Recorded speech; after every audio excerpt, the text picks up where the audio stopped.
Lecture 2 refraction of light, इसमें ray optics का दूसरा पार्ट है।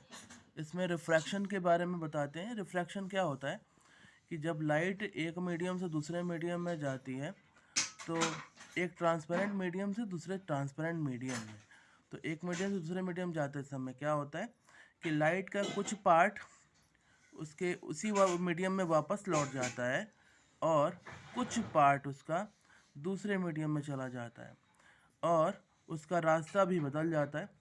और एंगल ऑफ इंसिडेंस क्या होता है? एंगल ऑफ इंसिडेंस, ये मान लीजिए ये एक इंटरफेस है, यानी एक ऐसी लाइन मैंने ड्रॉ की है जो दो मीडियम को अलग अलग कर रही हो। अब यहाँ पे हम मान लेते हैं कि कोई लाइट आकर के ऑब्लिकली ऐसे इस पे टकराती है, यहाँ पे टकराई, ये आपका रेयर मीडियम है और ये आपका टेंसर मीडियम है। क्या होता है जब लाइट इसकी कुछ पार्ट यहाँ चले जाते हैं, इस मीडियम में चले जाते हैं और कुछ लाइट के पार्ट इस जब मीडियम में जाते हैं, इसकी डेंसिटी ज़्यादा है, यहाँ पे ज़्यादा इसको सफ़र करना पड़ता है, तो कुछ पार्ट ये नॉर्मल से थोड़ा नीचे की तरफ झुक जाता है, नीचे की तरफ ये नॉर्मल की तरफ बेंट हो जाता है। ये इसका एक्चुअल पाथ ये है, इस तरफ ना जा कर के थोड़ा सा बेंट हो जाता है। अब इसी फिनोमिना को हम क्या बोलते हैं? Refraction. When light comes from a denser medium to a rare or rare to denser, it changes its path, अपने पाथ को चेंज कर देती है। इसे हम क्या बोलते हैं? रिफ्रैक्शन। लाइट के पाथ के मुड़ने की घटना को ही हम रिफ्रैक्शन के नाम से जानते हैं। और ये इसके बाद कुछ इसमें लॉ ऑफ रिफ्रैक्शन है कि इंसिडेंट रे, रिफ्रैक्टेड रे और normal to the interface. Normal देखिए ये होता है, ये जैसे आपने लाइट खींची, ये एक इंटरफेस खींच दिया और यहाँ पर लाइट जैसे ही आ करके टकराई, यहाँ पे लाइट आकर टकराई, ये वो लाइन है जो दो मीडियम को अलग अलग करने के लिए हमने वर्चुअली ड्रॉ किया। तो यहाँ पर हमने क्या किया, एक परपेंडिकुलर लाइन खींच दी जो इन दो, इसको ऐसे ऐसे खींचे कि दोनों तरफ से निकल जाए आर पार सीधा 90 डिग्री। तो ये हो गया आपका नॉर्मल।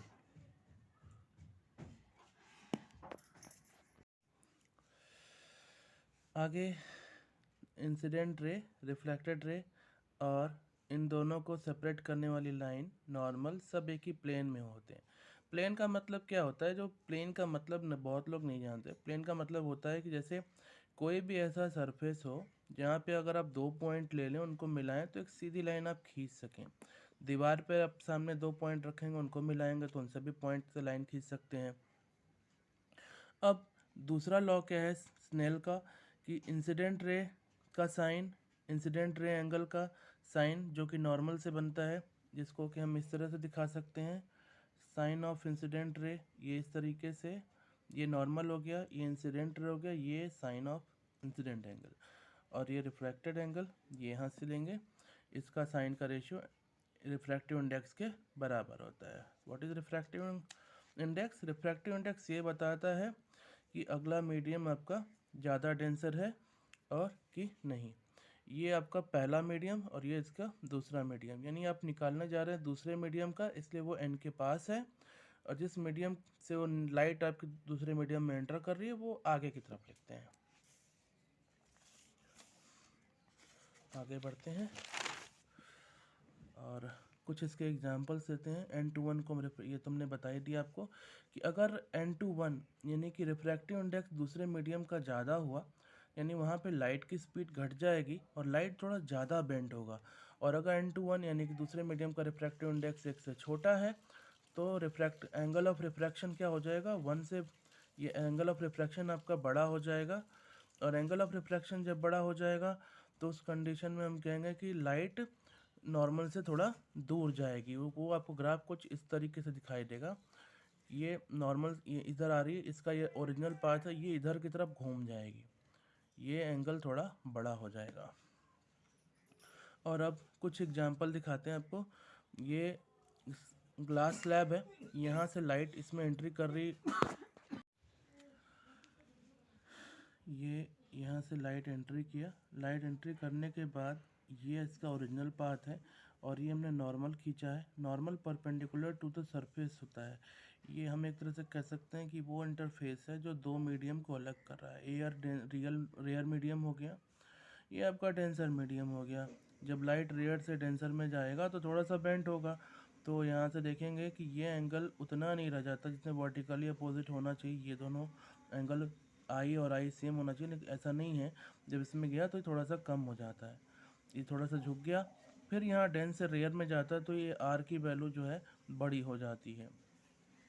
अब आते हैं, एक कंटेनर है, इसमें कॉइन पड़ा हुआ है नीचे और इसमें पानी भरा है या कोई फ्लूइड भरा है। फ्लूइड की डेंसिटी एयर से ज़्यादा होती है, इसलिए यहाँ से मान लीजिए दो लाइट हमने बाहर निकाला और इसका पोजीशन देखना चाहते हैं ठीक ऊपर से, तो क्या होगा कि लाइट यहाँ से चलेगी। यहाँ पे हमने नॉर्मल डाला, एंगल ऑफ इंसिडेंस है, और एंगल ऑफ ये अगर सीधा सीधा हम ये कहें कि एक ही मीडियम होता तो लाइट कैसे जाती, इस तरीके से जाती कुछ, लेकिन ये नॉर्मल से दूर हट गया, ये एंगल बढ़ गया। इसी तरह से दूसरी रे लेते हैं, दो रे कम से कम लेते हैं ताकि हम इमेज देख सकें, इमेज को लोकेट कर सकें। ये दूसरी रे बाहर गई, ये दोनों मिल करके यहाँ पर इनको जब पीछे बढ़ाएंगे तो इस जगह पर मिलेगा, तो आपको कॉइन यहाँ ना दिखकर यहाँ दिखता है। ठीक ऐसा ही होता है जब ये मान लीजिए कि आपका अर्थ है, ये अर्थ है और अर्थ पे कोई व्यक्ति खड़ा है और ये बाहर का एटमॉस्फेयर है। एटमॉस्फेयर जैसा कि हम जानते हैं बहुत सारे लेयर से मिलकर बना है। जब सन यहाँ पर होता है तो लाइट को कई बार मुड़ना पड़ता है। अब यहाँ पर हम जानते हैं कि 7 लेयर लगभग एटमॉस्फेयर के हैं। लाइट यहाँ पर कई बार, ये रेयर मीडियम है, वैक्यूम है बाहर, यहाँ पर लाइट 7 बार मुड़ करके किसी व्यक्ति की आँख तक पहुँचती है। यानी इसको मल्टीपल टाइम, जैसे हम ये कहें कि ये एक लेयर, ये दूसरा लेयर, ये तीसरा लेयर, तो इस तरीके से आप समझ सकते हैं कि अगर कोई लाइट ऐसे ऑब्लिकली इंटर कर रही है और इसको जाना ऐसे चाहिए, लेकिन ये ऐसे एक बार घूमा, फिर इसको ऐसे ना जा करके ये फिर एक बार और घूमा, तो इस तरह से घूमते घूमते क्या होता है कि ये रिफ्रैक्ट होते होते इस जगह पर पहुंचती है। ऐसे मल्टीपल रिफ्रैक्शन होने के बाद इस जगह पहुंचती है। तो लाइट का जो ये इसका ओरिजिनल पोजीशन है सन, जो कि नीचे होता है ओरिजिन के, ये आपको वर्चुअली यहाँ पर दिखाई पड़ता है।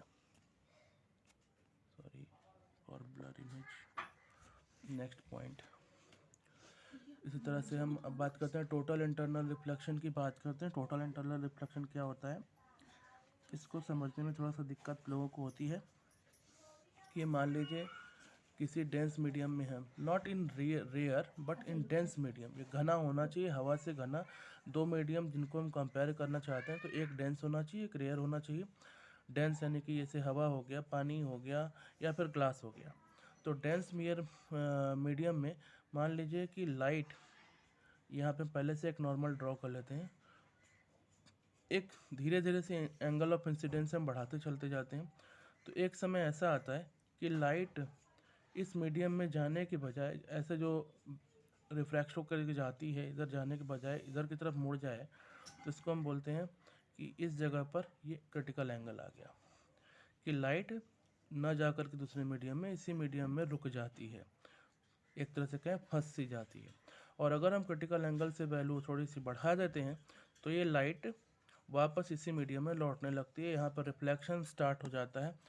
नॉट, हम एग्जैक्टली तो ये नहीं कह सकते कि यहाँ पर लॉ ऑफ रिफ्लेक्शन लग जाएगा, क्योंकि आई और आर एग्जैक्टली इक्वल है या नहीं, एक्सपेरिमेंट पर बेस्ड होगा।